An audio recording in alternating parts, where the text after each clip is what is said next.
Kamusta ka? Pagod ka na ba? Okay lang yan at normal ang mga kabagabagan at mga hindi kaaya-ayang bagay sa buhay ng isang Kristiyanong katulad mo. Kailangan lang natin tumindig sa bato dahil may sinasabi ang Biblia sa mga taong nakatindig sa bato.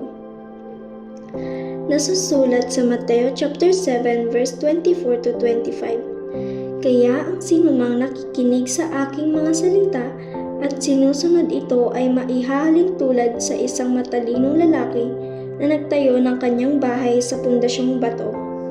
Nang umulan ng malakas at bumaha at hinampas ng malakas na hangin ang bahay, hindi ito nagiba dahil nakatayo ito sa pundasyong bato.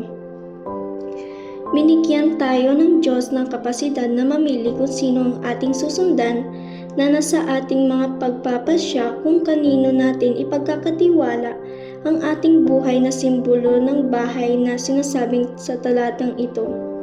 Dahil normal ang mga bagyo ng buhay, hindi tayo ligtas sa mga ganitong sitwasyon kahit pa nga ikaw ay isang Kristiyano. Kaya naman kapatid, tumindig ka sa bato. Dahil ang pagtindig mo sa bato ay nagbibigay sa iyo ng katatagan upang harapin ang lahat ng bagyong dadaan sa iyong buhay.